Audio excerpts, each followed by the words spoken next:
ಇವತ್ತಿನ ಒಂದು ಪ್ರಶ್ನೆ ವಿತ್ ಸ್ಮಾಲ್ ವಿವರಣೆ. ಓಕೆ, ಈ ಅಶ್ವತ್ಥಾಮನು ಯಾರ ಸುಪುತ್ರ? ಗುರು ದ್ರೋಣಾಚಾರ್ಯರು ಮತ್ತು ಕೃಪಿಯು ಭಗವಂತನಾದ ಶಿವನಿಂದ ತನ್ನಂತೆ ಗುಣಗಳನ್ನು ಹೊಂದಿರುವ ಮಗನಿಗಾಗಿ ಬೇಡಿಕೊಳ್ಳುತ್ತಿದ್ದರು. ಅದಕ್ಕಾಗಿಯೇ ಅಶ್ವತ್ಥಾಮನು ಶಿವ ಮತ್ತು ಯಮ ಕ್ರೋಧ ಕಾಮದಿಂದ ಜನಿಸದೆಂದು ಪರಿಗಣಿಸಲಾಗಿದೆ. ಶಿವ ಪುರಾಣಗಳ ಪ್ರಕಾರ ಅಶ್ವತ್ಥಾಮನನ್ನು ಶಿವ ಅವತಾರಗಳಲ್ಲಿ ಒಬ್ಬನೆಂದು ಹೇಳಲಾಗಿದೆ. ಅವನು ಹುಟ್ಟಿದಾಗ ಅಶ್ವತ್ಥಾಮ ಎಂಬ ಕುದುರೆಯಂತೆ ಅಳುವ ಸದ್ದು ಹೊರಡಿಸುತ್ತಿದ್ದ. ಹಾಗಾಗಿಯೇ ಅವನಿಗೂ ಕೂಡ ಅಶ್ವತ್ಥಾಮ ಎಂಬ ಹೆಸರು ಇಡಲಾಯಿತು. ಅಶ್ವತ್ಥಾಮ ಎಂದರೆ ಉರಿಯುವ ಸ್ವಭಾವ ಎಂದರ್ಥ.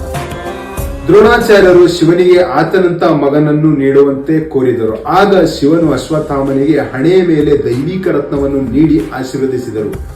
ಅದು ಅವನನ್ನು ಬಾಯಾರಿಕೆ ಮತ್ತು ಹಸಿವು ಆಗದಂತೆ ರಕ್ಷಣೆ ನೀಡುತ್ತದೆ. ಚಿರಂಜೀವಿಯಾಗಿರುವುದು ಎಲ್ಲರಿಗೂ ವರವಾಗಿದ್ದರೆ ಅಶ್ವತ್ಥಾಮನಿಗೆ ಅದೇ ಶಾಪ. ಏಕೆ ಅಂತ ಮುಂದಿನ ವಿಡಿಯೋದಲ್ಲಿ ನೋಡೋಣ.